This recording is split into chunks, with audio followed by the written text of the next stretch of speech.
अब हम आगे चलते हैं कि हमने लाइट रिएक्शंस में जो प्रोडक्ट बनाए हैं उनका नाम क्या है। उनका नाम है जी एटीपी एंड NADPH।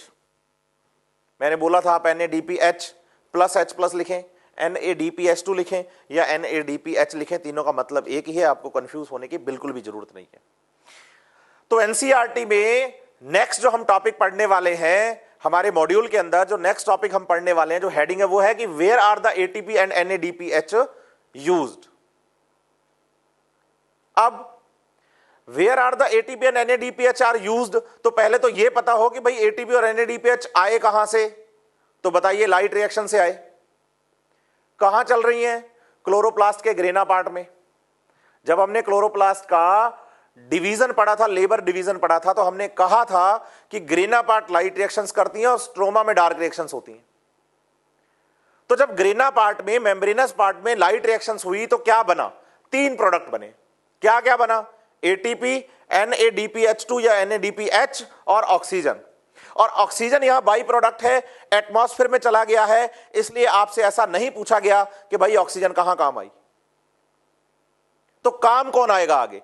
काम आएगा एटीपी एंड NADPH, लेकिन कहां? इसे समझते हैं। जब हम लाइट रिएक्शन को चलाते हैं तो लाइट रिएक्शन को हमने फोटो बायोकेमिकल प्रोसेस कहा। फोटो लाइट की वजह से, फोटो मींस लाइट है, फोटोन से टर्म है, बायो मतलब लिविंग, और उसकी फोटो की वजह से मतलब लाइट की वजह से, फोटोन की वजह से लिविंग्स में एक केमिकल प्रोसेस चल रहा है जिससे हमने एटीपी और NADPH2 बनाए। चलिए, इसमें आपने क्या क्या यूज किया है? बोलिए। हमने इसमें यूज किया है सर लाइट, पिगमेंट्स और वाटर। अगर आपको याद हो, नॉन साइक्लिक और साइक्लिक इलेक्ट्रॉन ट्रांसपोर्ट सिस्टम में सबसे पहला काम हमारा यही था लाइट रिएक्शंस में कि लाइट पिगमेंट्स पर फॉल होती है, उसमें से इलेक्ट्रॉन्स एक्साइट होते हैं जो प्रोसेस को आगे बढ़ाते हैं, और जो इलेक्ट्रॉन्स पिगमेंट में से लॉस हुए हैं, रिलीज हुए हैं, उनको फिर से बैलेंस करता है कौन? वाटर। तो बताइए फोटोसिंथेसिस में टोटल रिक्वायरमेंट हमने कितनी पढ़ी? 4। Light, photosynthetic pigments, water and carbon dioxide. In 4 requirements में से 3 रिक्वायरमेंट्स हम यूज कर चुके हैं। हमने कहा लाइट पिगमेंट्स पर गिरी और पिगमेंट में से इलेक्ट्रॉन्स रिलीज हुए, और जो इलेक्ट्रॉन पिगमेंट्स में से रिलीज हुए हैं उनको बैलेंस वाटर ने करवा दिया। और जब ये लाइट रिएक्शन चली तो हमें मिला क्या? तो बताइए, जब ये लाइट रिएक्शन चली तो हमें मिला एटीपी, हमें मिला NADPH या NADPH2, और हमें मिला ऑक्सीजन। लेकिन ऑक्सीजन यहां क्या है? बाय प्रोडक्ट है। जैसा बना वैसा एटमॉस्फेयर में चला गया, आगे काम नहीं आया। चलिए, अब लाइट रिएक्शन पूरी होने के बाद हमारी हेडिंग यही तो है कि where are the ATP and NADPH are used. तो हमारा आंसर है कि एटीपी और NADPH जो हमने बनाए हैं लाइट रिएक्शंस में, वो काम आएंगे डार्क रिएक्शंस में। इन डार्क रिएक्शंस के दूसरे नाम कार्बन डाइऑक्साइड एसिमिलेशन प्रोसेस। देखिए, मैं अभी बोल के गया हूं आपको कि हमारे पास टोटल फोटोसिंथेसिस की 4 रिक्वायरमेंट हैं, light, pigments, water and carbon dioxide. उसमें से 3 रिक्वायरमेंट्स हम लाइट रिएक्शंस में यूज कर चुके हैं, तो बचा कौन? Carbon dioxide. उसको कहां यूटिलाइज करेंगे? डार्क रिएक्शंस में। इसलिए डार्क रिएक्शंस का दूसरा नाम क्या है? कार्बन डाइऑक्साइड एसिमिलेशन प्रोसेस, या इसे कार्बन रिएक्शन कहेंगे, या इसे बायोसिंथेटिक फेज कहेंगे। समझिए, जब डार्क रिएक्शंस चलती हैं तो कौन यूज आता है?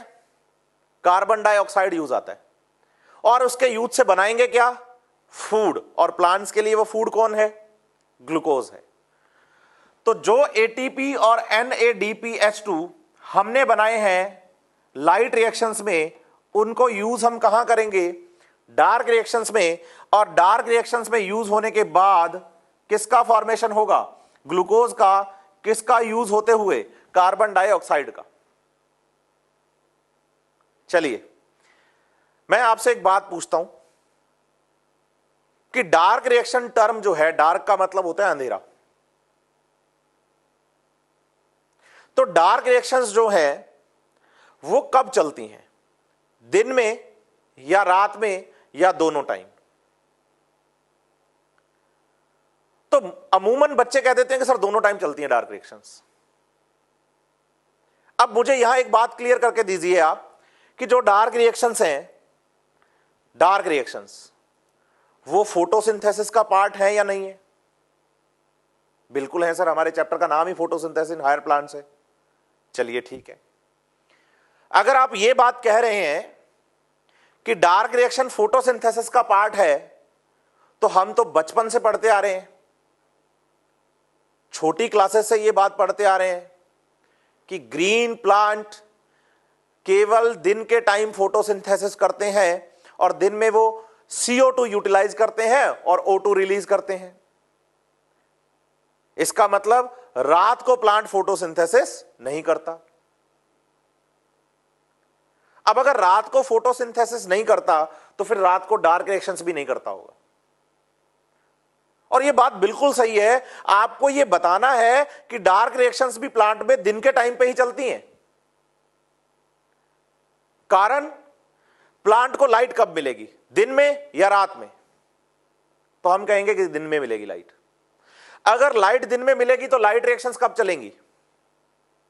दिन में चलेंगी। एटीपी और NADPS2 कब बनेगा? दिन में बनेगा। और अगर एटीपी और NADPS2 क्लोरोप्लास्ट में दिन में बनने वाला है तो डार्क रिएक्शंस भी तो दिन में ही चलने वाली हैं। साइंटिस्ट ने पुराने टाइम में इस रिएक्शन को, इस प्रोसेस को डार्क रिएक्शंस नाम दे दिया क्योंकि उनका यह मानना था कि इन्हें चलाने के लिए लाइट की डायरेक्ट रिक्वायरमेंट नहीं है। यह बिल्कुल बात सही है कि इन रिएक्शंस को चलाने के लिए लाइट की डायरेक्ट रिक्वायरमेंट नहीं है, लेकिन इनडायरेक्टली ये रिएक्शंस चलेंगी तो लाइट की वजह से ही। क्योंकि अगर लाइट होगी तो लाइट रिएक्शंस चलेंगी, लाइट रिएक्शंस चलेंगी तो एटीपी और NADPS2 बनेगा, और वो बनेगा तो ये प्रोसेस चलेगा और ग्लूकोज का फॉर्मेशन होगा। तो बताइए डार्क रिएक्शंस कब चलती हैं? तो हमारा आंसर है डे टाइम। अब साइंटिस्ट ने टर्म क्या दे दी है? डार्क रिएक्शन चल कब रही है? दिन में। तो जब आप NCERT पढ़ेंगे तो आपको पता चलेगा कि भाई डार्क रिएक्शन जो टर्म है इसे हम मिजनॉमर मानते हैं। मिजनॉमर का मतलब मिथ्या। मिथ्या मीन्स होता है नाम के साथ काम का मैच नहीं करना। मेरा नाम कुबेर हो जाने से मैं धनवान नहीं हो जाऊंगा, तो इसका मतलब नाम डार्क रिएक्शन हो जाने से ये रात को नहीं हो रही है। इसलिए तो जब NCERT ने आपको लाइट रिएक्शंस पढ़ाई तो हेडिंग लाइट रिएक्शन ही बताई, लेकिन जब NCERT ने आपको डार्क रिएक्शन पढ़ाना स्टार्ट किया ना तो उन्होंने हेडिंग डार्क रिएक्शंस नहीं ली, उन्होंने हेडिंग ली कि वेयर आर द एटीपी और NADPS2 आर यूज्ड। तो बच्चा पढ़ता है कि इन डार्क रिएक्शन, लेकिन NCERT ने ही, सिलेबस बुक ने ही आपके मॉड्यूल के अंदर ही फर्स्ट पैराग्राफ के अंदर आपको मिलेगा टर्म लिखा हुआ क्या? बायोसिंथेटिक फेज, और इसे लिखा भी बोल्ड करके है कि भाई आप डार्क रिएक्शन से ज्यादा अच्छे से टर्म याद रखिए बायोसिंथेटिक फेज या कार्बन रिएक्शन, क्योंकि डार्क रिएक्शन यहां एक मिसनॉमर टर्म हो जाती है। लेकिन आप यह भी समझ जाइए, अगर आपसे यूं पूछा जाए कि भाई डार्क रिएक्शन कब चलती हैं, तो हम कहते हैं कि डार्क रिएक्शन चलती हैं दिन के टाइम पे। एक छोटी सी बात और मैं क्लियर करने जा रहा हूं। मान लीजिए बच्चे, किसी प्लांट पर मॉर्निंग से लेकर शाम को 7 PM तक लाइट फॉल करवाई गई है, तो बताइए इसमें लाइट रिएक्शंस और डार्क रिएक्शंस आराम से चलती रहेंगी। आप इस प्लांट पर 7 बजे लाइट गिराना बंद कर दें और प्लांट को कंप्लीटली डार्क में रख दें, तो बताइए जैसे ही आप लाइट देना बंद कर देंगे तो लाइट रिएक्शंस सडन बंद हो जाएंगी। लाइट रिएक्शंस सडन बंद हो जाएंगी। लेकिन समझने की बात यह है कि मैंने जैसे ही प्लांट को लाइट देना बंद किया तो डार्क रिएक्शंस सडन स्टॉप नहीं हुई हैं। डार्क रिएक्शन सडन स्टॉप नहीं हुई है, इसका कारण यह है बच्चे कि 7 बजे तक लाइट रिएक्शन से जितना एटीपी और NADPS2 बनाया जा चुका है वो जब तक डार्क रिएक्शन में यूज नहीं आ जाता तब तक तो डार्क रिएक्शन चलेंगी। अब ये जो टाइम है वो 7 बजे से थोड़ा ज्यादा होगा, 7:02, 5 second, 10 second, 20 second, 30 second, 50 second, 1 minute, 2 minute. वो डिपेंड करेगा कि आप कितना एटीपी और NADPS2 बना चुके हैं 7 बजे तक, और जब तक वो एटीपी और NADPS2 यूज नहीं आ जाता तब तक तो डार्क रिएक्शंस चलेंगी। लेकिन जैसे ही 7 बजे तक बना हुआ एटीपी और NADPS2 इन डार्क रिएक्शंस में यूज हो जाएगा तो ये डार्क रिएक्शंस बंद हो जाएंगी। तो बताइए, क्या डार्क रिएक्शन नाइट में चलती हैं? नहीं चलती हैं। बच्चा कहता है सर डार्क रिएक्शन चल तो गई, अंधेरे में भी चल गई 7 बजे के बाद। तो आप मुझे यह बताइए बच्चे कि अंधेरे में जो डार्क रिएक्शन 7 बजे के बाद कुछ सेकंड्स या कुछ मिनट्स के लिए चली है, वो चली तो वही है ना कि 7 बजे तक कितना एटीपी और NADPS2 आपने दिया, चली तो उसी लाइट की वजह से है ना। इसलिए आपको यह नहीं बताना कि डार्क रिएक्शन नाइट में भी हो रही है, डार्क रिएक्शन डे में ही होंगी, क्योंकि पूरा फोटोसिंथेसिस प्रोसेस ही दिन में होता है। लाइट रिएक्शन तो डायरेक्ट डिपेंडेंट है लाइट पर, लेकिन डार्क रिएक्शन डायरेक्ट डिपेंडेंट तो नहीं है, लेकिन डिपेंडेंट तो है, क्योंकि लाइट रिएक्शन के जो प्रोडक्ट हैं वही तो डार्क रिएक्शन को चलाएंगे। और ग्लूकोज का फॉर्मेशन भी यही होना है, और ग्लूकोज का फॉर्मेशन करने के लिए कार्बन डाइऑक्साइड का यूज भी हमने यहीं से करना है। इसीलिए हम इसे कार्बन डाइऑक्साइड एसिमिलेशन प्रोसेस या कार्बन रिएक्शन या बायोसिंथेटिक फेज बोल रहे हैं। चलिए, जब इसके बाद हम आगे चलते हैं तो हम कहते हैं कि डार्क रिएक्शन के बेसिस पर हमें हमारे सिलेबस बुक के अकॉर्डिंग 2 प्लांट्स याद करने हैं। फर्स्ट जो प्लांट्स है हमारे पास याद करने के लिए बच्चे, वो C3 प्लांट्स हैं, C3 प्लांट्स। और C3 प्लांट्स में फूड फॉर्मेशन के लिए जो प्रोसेस चलता है ग्लूकोज फॉर्मेशन के लिए डार्क रिएक्शन का, उस प्रोसेस को हम C3 साइकिल के नाम से जानते हैं। ये क्या है, इसकी डिटेलिंग हम बहुत अच्छे से करने वाले हैं, लेकिन एक बार थोड़ा ओवरव्यू हम देख लें कि वास्तव में हमने पढ़ना क्या है। तो एक तो हम डार्क रिएक्शन के बेसिस पर प्लांट पढ़ने वाले हैं C3 प्लांट्स, जिनमें ग्लूकोज फॉर्मेशन के लिए प्रोसेस चलेगा C3 साइकिल। जब आप C3 साइकिल की बात करेंगे तो हम तो पहले ही कह चुके हैं कि हम जो C3 साइकिल पढ़ रहे हैं ये हम डार्क रिएक्शन के लिए बायोसिंथेटिक फेज के लिए पढ़ रहे हैं, और यहां हम CO2 को यूटिलाइज करेंगे। बच्चे, जब आप यहां CO2 को यूटिलाइज करेंगे तो CO2 के लिए जो प्राइमरी CO2 एक्सेप्टर होगा किसमें, C3 साइकिल में, उसका नाम है RUBP। बोलिए, ribulose 1,5 bis phosphate. In short इसे हम RUBP कहते हैं, और ये एक 5 कार्बन की शुगर है, इसलिए हम इसको पेंटोज शुगर भी कह देते हैं। बायोमोलिक्यूल्स पढ़ेंगे तो आपको कार्बोहाइड्रेट्स में ट्रायोज, टेट्रोज, पेंटोज, हेक्सोज पता चलेगा। 3 कार्बन वाली ट्रायोज हैं, 4 कार्बन वाली, 5 कार्बन वाली और 6 कार्बन वाली जो शुगर्स हैं उनको हम अलग अलग बोल रहे हैं, ट्रायोज, टेट्रोज, पेंटोज और हेक्सोज। इसमें जैसे शुगर 6 कार्बन की है तो हेक्सोज, 5 कार्बन की है तो पेंटोज। तो बताइए, एक पेंटोज शुगर है, कितने कार्बन की शुगर है? 5 कार्बन की शुगर है। शुगर का नाम क्या है जी? राइबुलोज है। लेकिन राइबुलोज 5 कार्बन की शुगर है, उसके फर्स्ट कार्बन और 5th कार्बन पर फॉस्फेट है, तो फॉस्फेट कितने हैं? 2। तो पूरा नाम हो जाएगा ribulose 1,5 bis phosphate with 5 carbon. दूसरा, जब आप C3 साइकिल में मींस डार्क रिएक्शन में CO2 का यूज कर चुके हैं, तो CO2 यूज करने के बाद जो पहला स्टेबल कंपाउंड या प्रोडक्ट आपको मिलने वाला है वो है PGA, phosphoglyceric acid. PGA, phosphoglyceric acid with 3 carbons. ये इसका फर्स्ट स्टेबल कंपाउंड है। देखिए, डार्क रिएक्शंस में हम यूज किसका करते हैं? CO2 का। जब आप पहली बार CO2 को यूटिलाइज करेंगे तो C3 साइकिल में वो रिएक्ट पहली बार किससे करेगी? RUBP से। और RUBP से रिएक्ट करने के बाद जो पहला स्टेबल कंपाउंड बनेगा वो PGA, फॉस्फोग्लिसरिक एसिड, कितने कार्बन का है? 3 कार्बन का है। तो बच्चे याद रखिए, इसी के बेसिस पर तो हमने इसको नाम C3 साइकिल दिया है। फर्स्ट स्टेबल कंपाउंड में जो कार्बन के नंबर हैं, उन्हीं कार्बन के नंबर के बेसिस पर हमने इसे C3 साइकिल नाम दिया है। दूसरा, जब हम डार्क रिएक्शन की बात करेंगे तो दूसरे जो हमें प्लांट्स याद करने हैं वो प्लांट्स हमें याद करने हैं C4 प्लांट्स, ये भी डार्क रिएक्शन के बेसिस पर ही। अब उसे बोला C3 प्लांट्स, तो उनमें C3 साइकिल है, इसे बोल रहे हैं C4 प्लांट, तो इनमें C4 साइकिल है। बात वही, प्राइमरी CO2 एक्सेप्टर और फर्स्ट स्टेबल कंपाउंड तो इनमें भी होगा, लेकिन ये प्रोसेस डिफरेंट है, तो इनका प्राइमरी CO2 एक्सेप्टर और फर्स्ट स्टेबल कंपाउंड भी अलग अलग होंगे।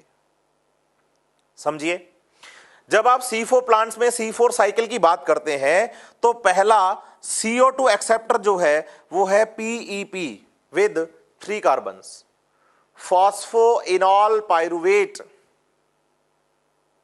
Phosphoenol pyruvate is the primary CO2 acceptor for the C4 cycle और C4 plants। लेकिन जब ये CO2 कार्बन डाइऑक्साइड इस PEP के साथ रिएक्ट कर लेगी तो जो पहला स्टेबल कंपाउंड, पहला स्टेबल जो हमारे पास केमिकल कंपाउंड बनने वाला है बच्चे, प्रोडक्ट जो बनने वाला है पहला, उसे हम नाम दे रहे हैं OAA, oxalo acetic acid with 4 carbons. जब आप ऑक्सैलो एसिटिक एसिड की बात करते हैं कि वो 4 कार्बन्स के साथ है, तो आप बताइए इन्हीं 4 कार्बन्स के बेसिस पर हमने इसको नाम भी C4 साइकिल बोला है। C4 cycle on the basis on number of carbons in first stable compound in C4 cycle. तो कितने कार्बन होंगे? 4 कार्बन, इसलिए नाम हो गया C4 साइकिल। कितने कार्बन हैं जी PGA में? 3, इसलिए नाम क्या हो गया? C3 cycle. इसके साथ ही आपको जो बात समझनी है वो ये कि जो C3 प्लांट्स हैं, C3 प्लांट्स, उनमें ये C3 साइकिल जो है स्पेशल टाइप की सेल्स में चलता है, और ये सेल्स हमें फोटोसिंथेसिस के लिए पढ़नी है, और फोटोसिंथेसिस प्लांट के ग्रीन पार्ट्स में होता है, और प्लांट का ग्रीन पार्ट मेनली हम लीफ कंसीडर करते हैं। ऐसा नहीं कि सिर्फ लीफ ही ग्रीन है, लेकिन हम मेन जो कंसीडर करते हैं वो लीफ को ही कंसीडर करते हैं, ग्रीन पार्ट। और जब आप प्लांट एनाटॉमी में लीफ की इंटरनल स्ट्रक्चर पढ़ेंगे तो आपको पता चलेगा कि प्लांट की लीफ में जो ग्रीन कलर की सेल्स जिनमें कि क्लोरोप्लास्ट प्रेजेंट हैं, उन सेल्स का नाम मीजोफिल सेल्स है, और फोटोसिंथेसिस लीफ में मीजोफिल सेल्स में होता है। तो बताइए, इन C3 plants there is C3 cycle takes place and the C3 cycle occurs in mesophyll cells, occurs in mesophyll cells। दूसरी बात, मेसोफिल सेल्स में जो क्लोरोप्लास्ट हैं, उस क्लोरोप्लास्ट के स्ट्रोमा पार्ट में, देखिए मैं अभी डार्क रिएक्शन पढ़ा रहा हूं इसलिए मैंने क्लोरोप्लास्ट बनाया, लेकिन अंदर मैंने कोई भी मेम्ब्रेनस पार्ट आपको ग्रे नहीं समझाया, क्योंकि मुझे अब लाइट रिएक्शन नहीं डार्क रिएक्शंस की बात करनी है। And dark reactions occurs in stroma part of the chloroplast. तो आप बताइए, C3 प्लांट की मेसोफिल सेल्स के साइटोप्लाज्म में जो क्लोरोप्लास्ट है, उस क्लोरोप्लास्ट के स्ट्रोमा में, लिक्विड पार्ट में एक स्पेशल टाइप का एंजाइम है जिसे हम रूबिस्को कहते हैं। और बताइए, रूबिस्को C3 साइकिल का मेन इंपॉर्टेंट एंजाइम है। जिस जिस सेल में जहां जहां आप रूबिस्को पढ़ेंगे वहां वहां आपको C3 साइकिल पढ़ना है। इसका मतलब, अगर मैं बात करता हूं कि फोटोसिंथेसिस C3 प्लांट्स में हो रहा है और उसमें ग्लूकोज का फॉर्मेशन हो रहा है, तो ग्लूकोज के फॉर्मेशन में C3 साइकिल के यूज के लिए रूबिस्को एंजाइम का होना एसेंशियल है। अगर आप C3 साइकिल चलाकर ग्लूकोज बनाना चाह रहे हैं तो रूबिस्को होना कंपलसरी है। तो जहां जहां रूबिस्को वहां वहां C3 साइकिल, और जहां जहां C3 साइकिल वहां वहां ग्लूकोज का फॉर्मेशन। यहां एक एडिशनल बात आपको और अच्छे से मैं आपको समझाने जा रहा हूं, इस बात को आप अपने दिमाग में उतार लीजिए कि जितने भी फोटोसिंथेटिक प्लांट्स हैं, जितने भी फोटोसिंथेटिक प्लांट, मैं फर्केट नहीं कर रहा हूं कि कौन सा टाइप है, वो C3 है या C4 है, ऐसा कुछ नहीं बोल रहा। मैं ये बोल रहा हूं ऑल फोटोसिंथेटिक प्लांट्स, प्लांट है और फोटोसिंथेसिस करते हैं, तो ऐसा कोई प्लांट है ही नहीं जिसमें केल्विन C3 साइकिल ना होता हो। ऐसा कोई प्लांट है ही नहीं जिसमें C3 साइकिल ना होता हो। इवन C4 प्लांट्स में भी ग्लूकोज का फॉर्मेशन C3 साइकिल से ही होता है। तो अब बताइए, फोटोसिंथेसिस की डार्क रिएक्शंस के लिए, ग्लूकोज फॉर्मेशन के लिए जो मेरे लिए इंपॉर्टेंट पाथ है, जो इंपॉर्टेंट प्रोसेस है, वो तो C3 साइकिल ही है ना। प्लांट कोई भी हो, कैसा भी हो, फोटोसिंथेसिस कर रहा है तो उसमें यह पक्का हो गया कि कौन प्रेजेंट होगा, C3 साइकिल होगा। और मैं बार बार बोल रहा हूं, जहां C3 साइकिल है वहां रुबिस्को का होना एसेंशियल है, क्योंकि C3 साइकिल का मेन एंजाइम कौन है, रुबिस्को है। आप याद करिए, जब मैंने आपको एंजाइम चैप्टर पढ़ाया तो आपको मैंने यह बात समझाई कि एंजाइम्स प्रोटीन्स होते हैं। तो इस बात को भी आप समझिए। अगर आपसे पूछा जाए कि most abundant enzyme on earth, इस अर्थ पर सबसे ज्यादा अमाउंट में पाया जाने वाला एंजाइम कौन सा है, तो आपका आंसर रुबिस्को होना चाहिए। और अगर यह पूछ लिया जाए कि मोस्ट अबंडेंट एंजाइम और मोस्ट अबंडेंट प्रोटीन, तो भी आपका answer Rubisco. Enzyme Rubisco, Rubisco किससे बना है, प्रोटीन से। तो most abundant enzyme on earth Rubisco, most abundant protein on earth Rubisco. बच्चा यहां कंफ्यूज होता है एनिमल टिश्यू को लेकर के, सर हमें तो कोलेजन पढ़ाई गई थी। लेकिन आप कंफ्यूज मत होइए, वो सिर्फ एनिमल किंगडम की बात की गई है, मैं पूरे अर्थ की लिविंग सिस्टम की बात कर रहा हूं। अगर पूरे अर्थ पर, पूरे लिविंग सिस्टम में आपसे पूछा जाए कि अब तक की नॉन अबंडेंट, जिसके बारे में हम जानते हैं, क्योंकि सारे प्रोटीन्स और सारे एंजाइम तो हम भी नहीं जानते अभी तक, लेकिन जिनको हम जानते हैं जो नॉन है, उन सब में सबसे ज्यादा अमाउंट में कौन सा है, तो रुबिस्को है। हाँ, एनिमल किंगडम की बात हो रही है, एनिमल्स की बात हो रही है, तो उसमें आप कोलेजन बोलिए। मैं तो पूरे लिविंग सिस्टम की बात कर रहा हूं। तो most abundant enzyme on earth is Rubisco, most abundant protein on earth is Rubisco. और जहां रुबिस्को वहां C3 साइकिल, और जहां C3 साइकिल वहां फूड का फॉर्मेशन होगा। तो बताइए, फोटोसिंथेसिस के टाइम पे फूड फॉर्मेशन के लिए C3 साइकिल का होना एसेंशियल है। इवन C4 प्लांट में एक अलग टाइप के प्लांट पढ़ रहा हूं डार्क रिएक्शन के बेसिस पर, लेकिन C4 प्लांट्स में भी फूड का फॉर्मेशन तो केल्विन C3 साइकिल से ही होगा। अब जब हम C4 प्लांट्स की बात करते हैं तो बताइए कि जो C4 प्लांट्स में डार्क रिएक्शंस हैं, फूड फॉर्मेशन जो है उसे करवाने के लिए दो टाइप की सेल्स काम करती हैं। फर्स्ट मीजोफिल है, सेकंड बंडल शीथ है। अच्छा, यहां मैं बीच में एक बात क्लियर कर देना चाहता हूं बच्चे, अभी तक जितनी भी बातें हम कर रहे हैं ये सिर्फ ओवरव्यू है। हम इन चीजों को डिटेल में पढ़ने वाले हैं कि C3 साइकिल कैसे होता है, रुबिस्को कैसे काम करता है, सिर्फ मीजोफिल सेल ही काम क्यों कर रही हैं, ये बातें बहुत अच्छे से डिटेल में हम करने वाले हैं। अभी सिर्फ और सिर्फ हम ओवरव्यू पढ़ रहे हैं इसका। फिर आपको यह भी याद रखना है कि जो C4 प्लांट्स हैं, C4 प्लांट की लीफ में फोटोसिंथेसिस दो टाइप की सेल्स में चलता है। फर्स्ट मीजोफिल सेल है और सेकंड बंडल शीथ सेल है। मीजोफिल तो वही जो C3 प्लांट की लीफ में थी वैसे ही मीजोफिल्स हैं, लेकिन यहां एक एडिशनल सेल और हो गई है बच्चे, जिसे हमने बंडल शीथ बोल दिया। क्लोरोप्लास्ट दोनों में ही है, क्लोरोप्लास्ट दोनों ही सेल में है, मीजोफिल में भी और बंडल शीथ में भी। लेकिन जो रुबिस्को एंजाइम है वो सिर्फ बंडल शीथ सेल्स के क्लोरोप्लास्ट में प्रेजेंट है। मीजोफिल सेल के क्लोरोप्लास्ट में रुबिस्को नहीं है, लेकिन उनके साइटोप्लाज्म में C4 पाथवे को चलाने के लिए एक एडिशनल एंजाइम है, पेप्केज। इसका मतलब जहां आप C4 प्लांट्स में C4 साइकिल पढ़ने वाले हैं, या जहां से C4 साइकिल का आप इनिशिएशन करवाने वाले हैं, वो मीजोफिल सेल है, क्योंकि C4 साइकिल का एंजाइम पेप्केज है, C3 साइकिल का एंजाइम रुबिस्को है। और मैंने तो आपसे पहले ये बात क्लियर की है कि जहां रुबिस्को है वहां केल्विन साइकिल है। तो अगर आपसे पूछा जाए क्या C4 प्लांट्स में रुबिस्को है, तो हम कहेंगे यस। क्या C4 प्लांट्स में केल्विन साइकिल होता है, हम कहेंगे यस। क्या C4 प्लांट्स में भी ग्लूकोज का फॉर्मेशन केल्विन साइकिल से ही होता है, तब भी हमारा आंसर यही है, यस।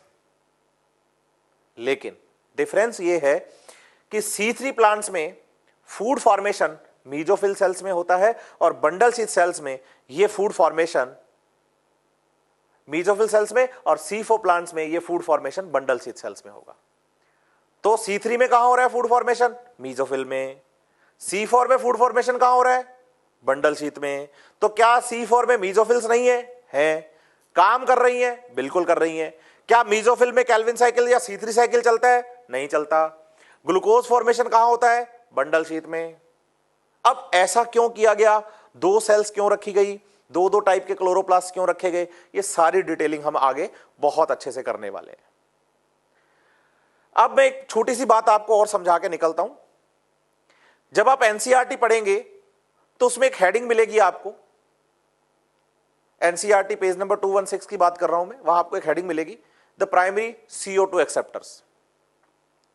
क्या हुआ बच्चे, स्टार्टिंग में जब इनकी स्टडीज की गई केमिकल रिएक्शंस की, तो जो साइंटिस्ट थे उन्होंने बातें की, बोला, कुछ कंक्लूजन्स निकाले। स्टार्टिंग में वो कंक्लूजन C3 प्लांट पर एप्लीकेबल नहीं हुए, लेकिन C4 प्लांट पर एप्लीकेबल हो गए। लेकिन बाद में जब इनका बायोकेमिकल इन्वेस्टिगेशंस किया गया तो वो बातें बहुत अच्छे से क्लियर हो गई। वो बातें क्या थी, मैं दो बातें आपको क्लियर करके जा रहा हूं। एनसीईआरटी की लैंग्वेज आपको समझ में आ जाएगी। पहला, मैं बात कर रहा हूं प्राइमरी CO2 एक्सेप्टर की, और मेरे पास प्लांट कितने टाइप के हैं? दो टाइप के हैं। फर्स्ट C3 प्लांट्स हैं और सेकेंड C4 प्लांट्स हैं। जब C3 प्लांट्स की बात की साइंटिस्ट ने तो उन्होंने देखा कि इसमें जो पहला स्टेबल कंपाउंड है वो PGA है। कितने कार्बन का है? 3 कार्बन का। तो उन्होंने बोला कि ये PGA बना कैसे है? CO2 जुड़ने की वजह से जुड़ा बना है। और CO2 में कार्बन कितने हैं? 1। PGA में कितने हैं? 3। तो बताइए कितने और चाहिए? 2। तो उन्होंने बोला कि प्राइमरी CO2 एक्सेप्टर 2 कार्बन का है। ऐसा ही उन्होंने C4 के बारे में बोला कि भाई प्राइमरी CO2 एक्सेप्टर 3 कार्बन का है, उसमें CO2 जुड़ती है और 4 कार्बन का फर्स्ट स्टेबल कंपाउंड बन जाता है। ये बात तो हम पढ़ के आए हैं। 3 कार्बन का C4 प्लांट में वो प्राइमरी एक्सेप्टर PEP है, फॉस्फोइनॉल पाइरुवेट, और इसमें CO2 जुड़ती है और 4 कार्बन का ऑक्सैलो एसिटिक एसिड बन जाता है। लेकिन यह बात एप्लीकेबल नहीं है C3 प्लांट्स के लिए, क्योंकि आफ्टर देन जब बायोकेमिकल इन्वेस्टिगेशंस किए गए तो पता चला कि C3 प्लांट्स में प्राइमरी CO2 एक्सेप्टर तो 5 कार्बन का है। क्या बोला था हमने? RUBP, pentose sugar, राइबोलोज 1,5 bis phosphate, और इसमें CO2 जुड़ेगा तो टोटल कार्बन देखिए अब कितने हो जाए? 5 कार्बन RUBP के हैं, 1 कार्बन CO2 का, टोटल कार्बन कितने हुए? 6 कार्बन।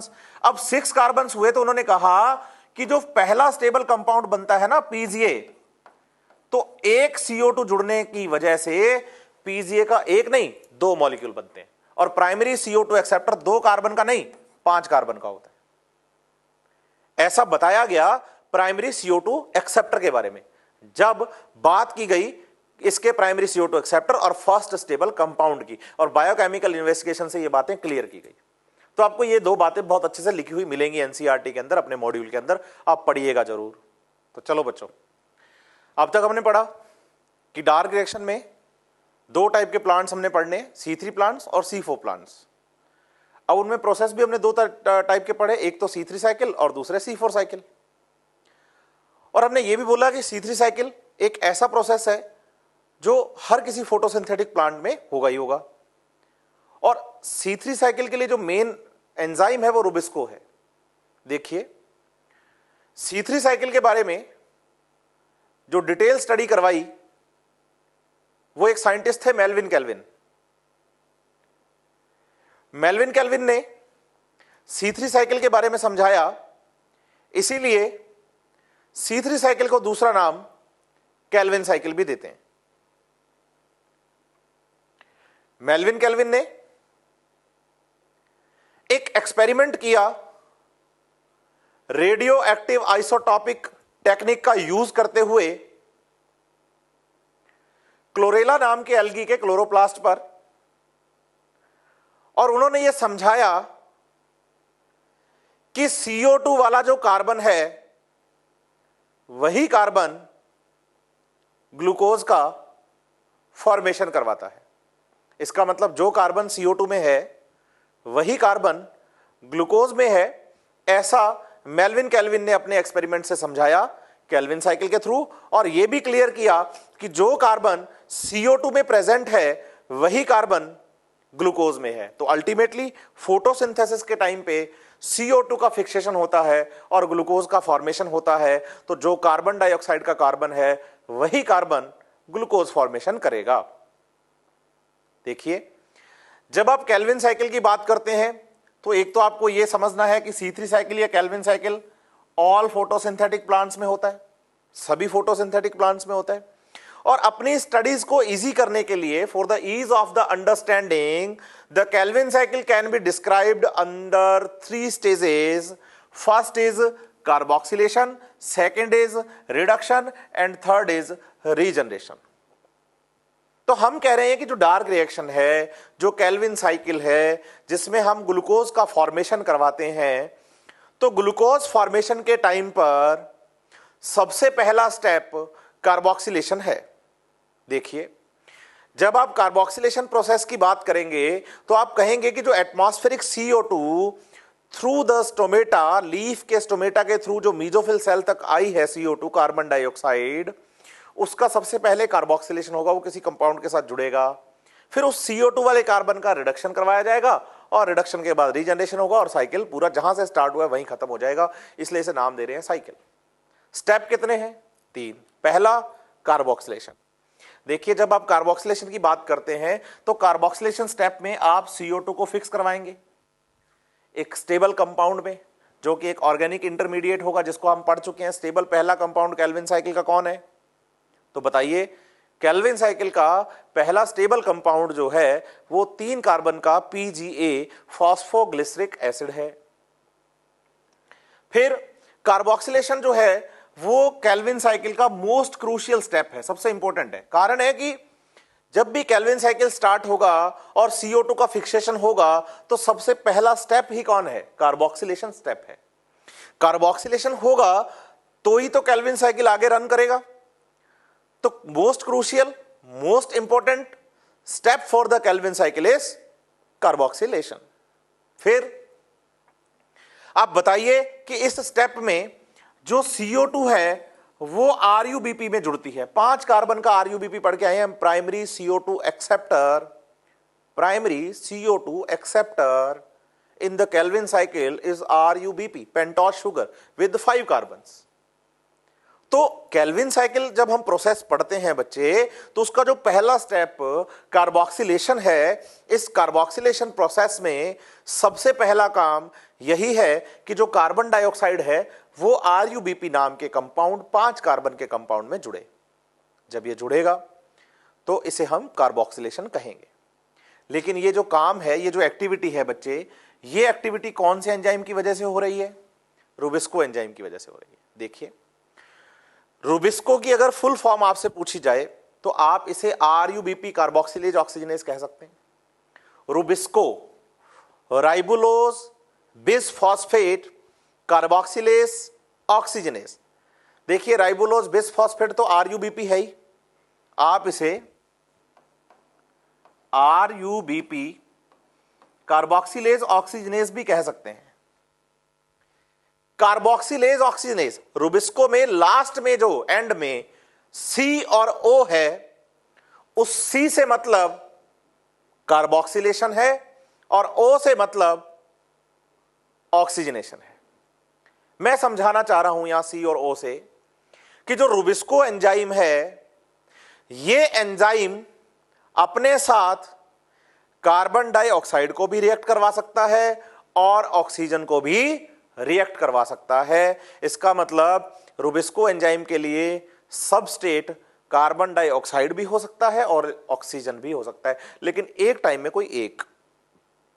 या तो रूबिस्को किसको जोड़ेगा? CO2 को, या किसको जोड़ेगा? O2 को।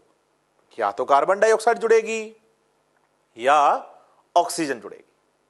अब यहां समझिए आप एक बात और, कि जब आप केल्विन साइकिल करवाएंगे तो केल्विन साइकिल का पहला स्टेप कार्बोक्सिलेशन है। तो कार्बोक्सिलेशन स्टेप में यह इंपॉर्टेंट हो जाता है आपके लिए कि आप कार्बोक्सिलेशन एक्टिविटी करवाएं। हालांकि रूबिस्को कौन सी एक्टिविटी करवाता है जी? रुबिस्को दोनों एक्टिविटी करवाता है। रुबिस्को अपने साथ CO2 को भी जोड़ सकता है, रुबिस्को अपने साथ O2 को भी जोड़ सकता है। लेकिन जब आप केल्विन साइकिल करवाएंगे तो केल्विन साइकिल के टाइम पर रुबिस्को एंजाइम ने अपने साथ किसे जोड़ा? तो रुबिस्को एंजाइम ने अपने साथ कार्बन डाइऑक्साइड को जोड़ा, क्योंकि अगर ऑक्सीजनेशन एक्टिविटी हो जाती तो फिर कार्बोक्सिलेशन स्टेप हो नहीं पाता बच्चे। तो इंपॉर्टेंट है, यहां पर सबसे इंपॉर्टेंट जो स्टेप है पहला क्रूशियल है वो कार्बोक्सिलेशन है। इसमें काम करने वाला एंजाइम दोनों तरह की एक्टिविटी कर सकता है, वो अपने साथ CO2 को भी जोड़ सकता है, वो अपने साथ O2 को भी जोड़ सकता है। लेकिन अभी कार्बोक्सिलेशन करवा रहे हैं तो वो किसे जोड़ेगा? तो बताइए सर, CO2 को जोड़ेगा। अब CO2 जुड़ने के बाद क्या होगा?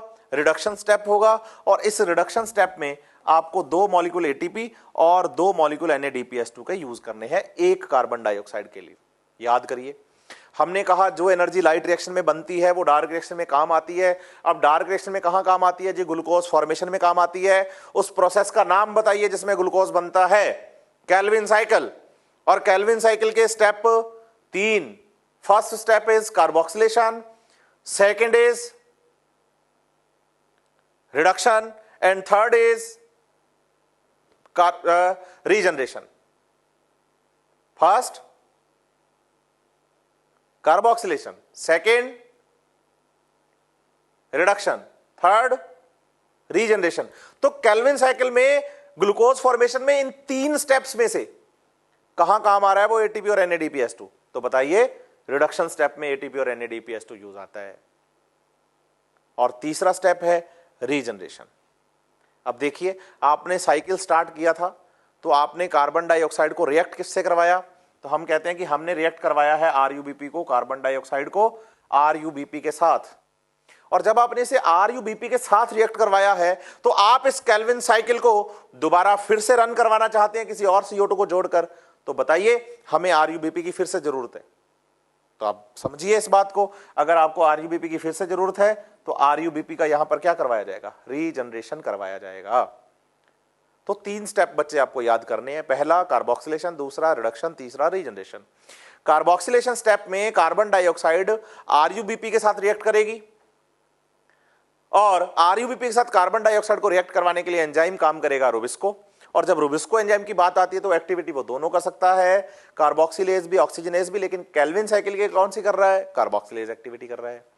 दूसरे नंबर पे रिडक्शन स्टेप है, इसमें हम ATP और NADPS2 को यूटिलाइज करेंगे। और तीसरे स्टेप में हमने जो RuBP यूज कर लिया है CO2 के साथ, उस RuBP का फिर से रीजनरेशन करवाया जाएगा ताकि इस साइकिल को बार बार चलाया जा सके। चलिए, अब केल्विन साइकिल का हम पूरा फिगर अच्छे से पढ़ेंगे। ये NCERT का ही फिगर है, लेकिन इसे हम बहुत अच्छे से डिटेलिंग करने वाले हैं। सबसे पहली बात, जो केल्विन साइकिल है उसमें आपके पास राइबुलोज 1,5 बिस फॉस्फेट है, 5 कार्बन का कंपाउंड है जो कि प्राइमरी CO2 एक्सेप्टर है। इस प्राइमरी CO2 एक्सेप्टर में फर्स्ट ऑफ ऑल एटमॉस्फेयर से क्या जुड़ेगी? CO2 जुड़ेगी। किसके साथ? वाटर के साथ। अच्छा, मैं यहां एक बात क्लियर कर दूं बच्चे कि यहां CO2 के साथ वाटर को जोड़ा गया है, तो इसका मतलब है CO2 और वाटर जुड़कर बनाएंगे कार्बोनिक एसिड, और कार्बोनिक एसिड से बनेगा HCO3- कार्बोनिक आयन। ये कार्बोनेट आयन जो है वो जुड़ता है आकर, मतलब CO2 सीधा गैस फॉर्म में रिएक्ट नहीं करती। CO2 पहले रिएक्ट करेगी वाटर के साथ और फॉर्मेशन करेगी किसका? कार्बोनेट आयन का। और वो कार्बोनेट आयन रिएक्ट करेगा RuBP के साथ, और कार्बोनेट आयन में कार्बन तो है ही CO2 वाला। तो बताइए, RuBP में कार्बन कितने हैं? 5। CO2 में कार्बन कितने हैं? 1। टोटल कितने हो गए? 6 कार्बन। और जब ये 6 कार्बन रिएक्ट करेंगे, मतलब 6 कार्बन का कंपाउंड बनेगा, तो इस स्टेप को हम नाम क्या दे देंगे? Carboxylation step. और ये स्टेप करवाएगा कौन सा एंजाइम? Rubisco enzyme. तो RuBP में एटमॉस्फेरिक CO2 जुड़ी, कौन से एंजाइम के प्रेजेंस में हुआ? रुबिस्को एंजाइम की प्रेजेंस में हुआ। इस स्टेप का नाम क्या है? कार्बोक्सिलेशन स्टेप है। और आप एक बात समझिए, इस प्रोसेस का जो पहला स्टेबल कंपाउंड है ना बच्चे, वो कौन है? हमने बोला था पीजीए, 3 पीजीए, फॉस्फोग्लिसरिक एसिड या फॉस्फोग्लिसरेट। अब एक पीजीए में कार्बन कितने हैं? 3, और एक आरयूबीपी में कार्बन कितने हैं? 5, और एक कार्बन किसमें है? CO2 में। टोटल कार्बन कितने हुए? 6। इन 6 कार्बन में से अगर इस 6 कार्बन के कंपाउंड को हम आगे पीजीए में कन्वर्ट करें 3-3 कार्बन के, तो कितने मॉलिक्यूल बनेंगे? तो आप बताइए सर। 2 मॉलिक्यूल बनेंगे, इसलिए तो हमने × 2 लिखा हुआ है कि पीजीए के 2 मॉलिक्यूल बनेंगे। लेकिन मैं आपको समझाना चाह रहा हूं, जब आप ये फिगर एनसीईआरटी से पढ़ते हैं, मॉड्यूल से पढ़ते हैं, तो कार्बोक्सिलेशन स्टेप में यहां एरो को बीच में से तोड़ दिया गया। इस बात को आपको समझना पड़ेगा कि आरयूबीपी में जो 5 कार्बन है और एटमॉस्फेयर से जो CO2 आकर जुड़ी है, तो टोटल कार्बन बनते हैं 6। तो इन 6 कार्बन्स का पहले एक कंपाउंड बनता है जिसे हम कीटो एसिड कहेंगे। अब बच्चा कहता है सर आपने तो पढ़ाया था कि फर्स्ट स्टेबल कंपाउंड पीजीए बनता है, तो लाइन में ही आंसर है। पहला स्टेबल कंपाउंड पीजीए बनता है जो आगे टूटता नहीं, मॉडिफाई होता है, लेकिन पहला कंपाउंड तो कीटो एसिड है, लेकिन वो अनस्टेबल है क्योंकि वो बनते ही टूट जाएगा। तो 5 कार्बन का आरयूबीपी जब एक कार्बन के CO2 से रिएक्ट करेगा तो टोटल कार्बन हो जाएंगे 6। तो 6 कार्बन का एक कंपाउंड बनेगा कीटो एसिड। कितने कार्बन का होगा? 6 कार्बन का होगा, लेकिन कैसा है? अनस्टेबल है। और यह अनस्टेबल कंपाउंड आगे टूटेगा 3-3 कार्बन के 2 कंपाउंड्स में, 3-3 कार्बन के 2 कंपाउंड्स में टूट जाएगा। इसका मतलब पीजीए के यहां कितने मॉल बन जाएंगे? तो बताइए सर, फॉस्फोग्लिसरिक एसिड या पीजीए के 3-3 कार्बन वाले यहां 2 मॉलिक्यूल्स का फॉर्मेशन हो जाएगा।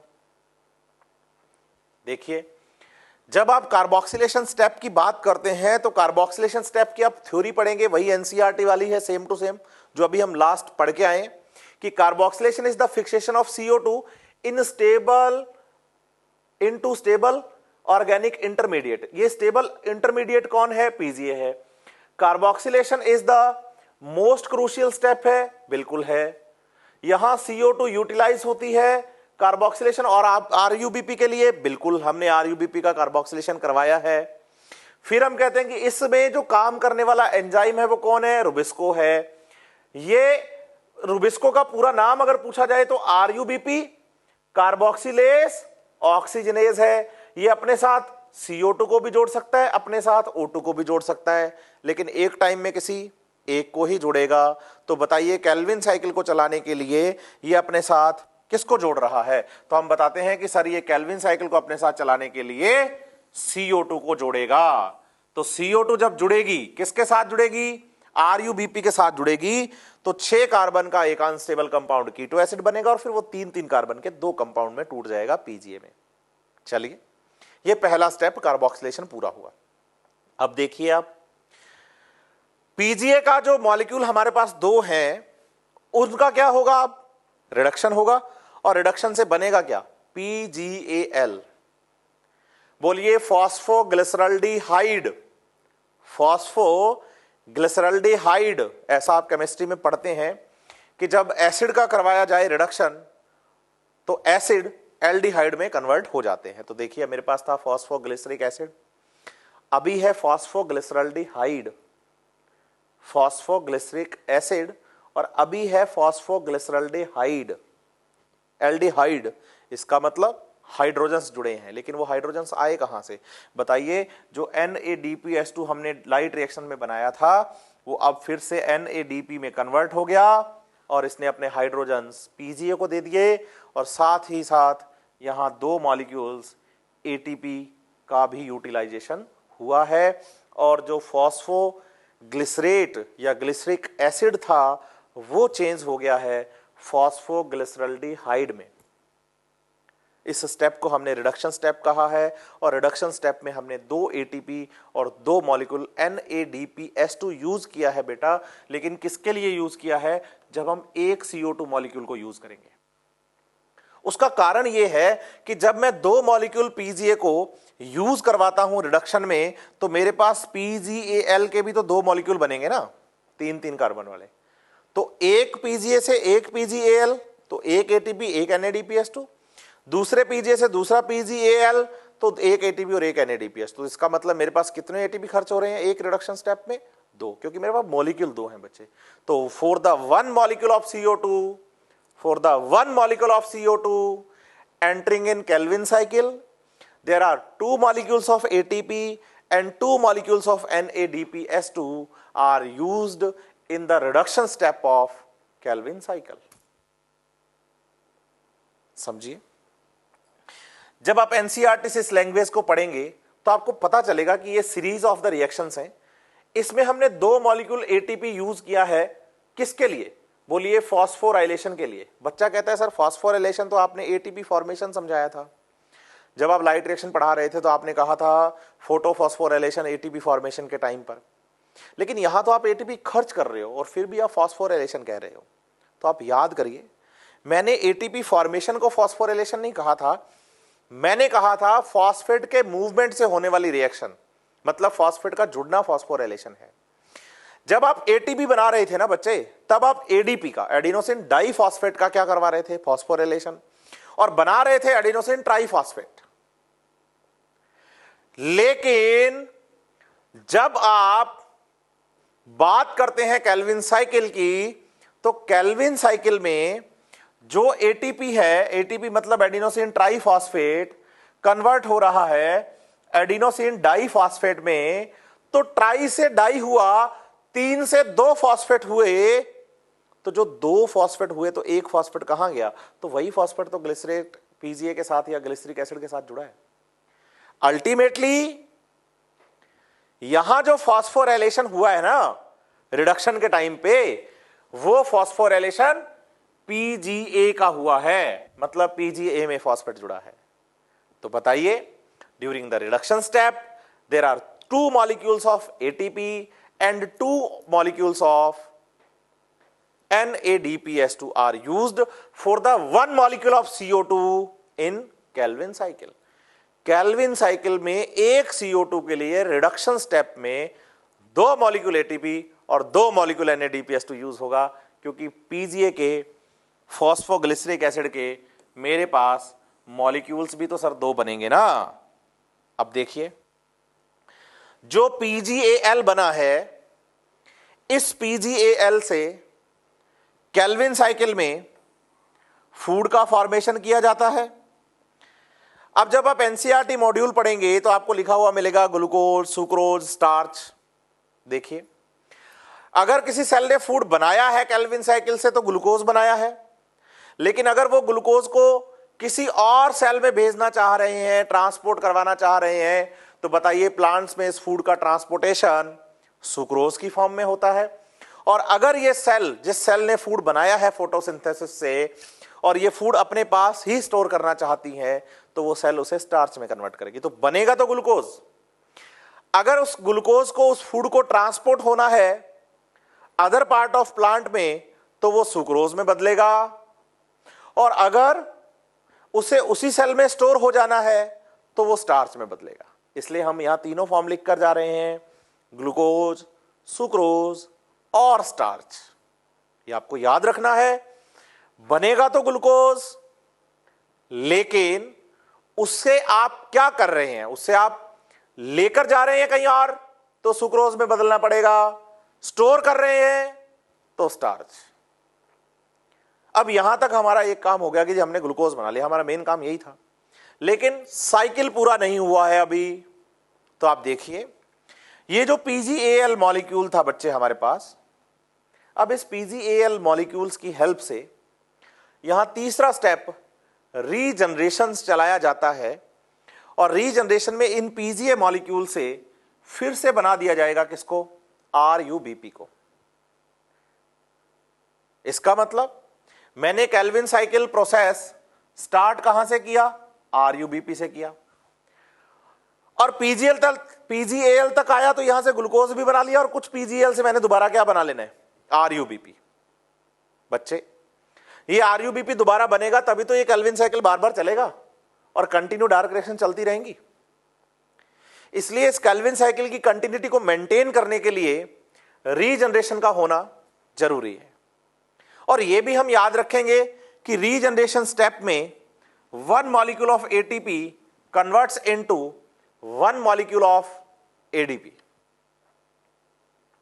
इसका मतलब रिडक्शन स्टेप में हमने 2 एटीपी और 2 NADPS2 यूज किए हैं, तो रीजनरेशन स्टेप में भी हमें 1 एटीपी खर्च करना ही पड़ेगा।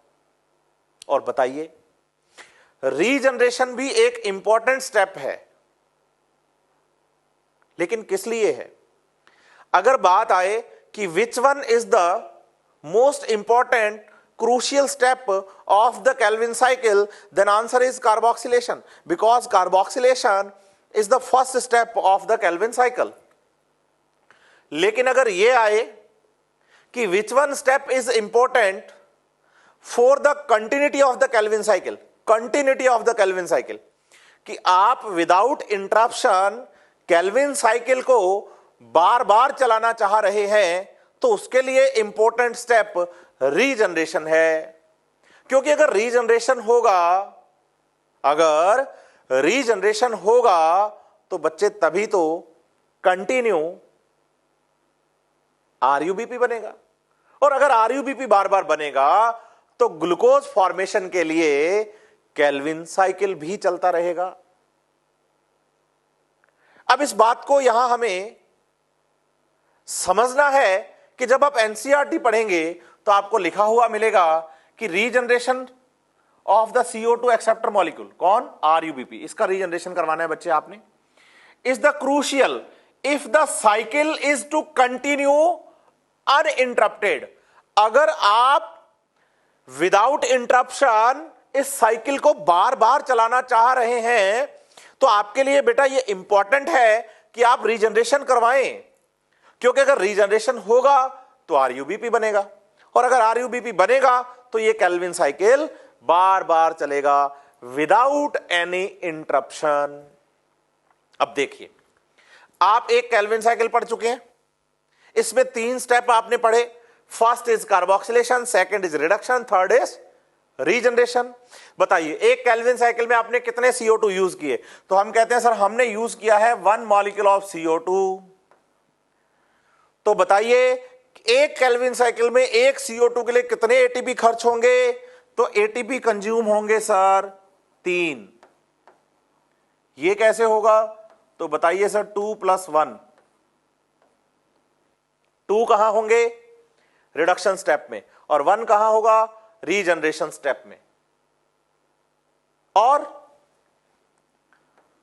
2 मॉलिक्यूल्स NADPS2 के यूज होंगे।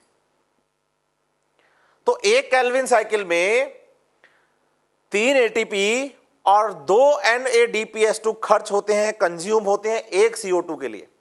अब बताइए बच्चे, जब आप ग्लूकोज फॉर्मेशन करवाते हैं तो ग्लूकोज का फॉर्मूला है C6H12O6।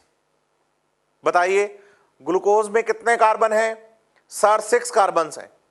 ओके, मेल्विन कैल्विन ने कैल्विन साइकिल के बारे में, C3 साइकिल के बारे में समझाया।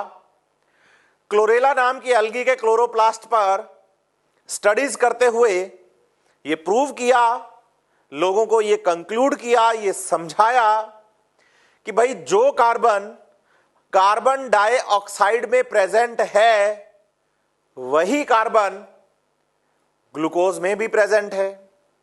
इसका मतलब अगर ग्लूकोज में 6 कार्बन है तो एक ग्लूकोज मॉलिक्यूल का फॉर्मेशन करने के लिए ऐसे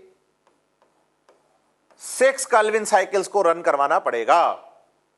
अगर ये 6 कैल्विन साइकिल चलेंगे तो 6 CO2 molecule, 6 CO2 molecules use आएंगे, और उन 6 CO2 मॉलिक्यूल्स के लिए 18 एटीपी, क्योंकि 1 कैल्विन साइकिल में 3 एटीपी मॉलिक्यूल्स का यूज होता है for the 1 CO2, for the 6 CO2 3 × 6 18 ATP खर्च होंगे। 18 एटीपी खर्च होंगे एक ग्लूकोज के लिए, और NADPS2 12 खर्च होंगे।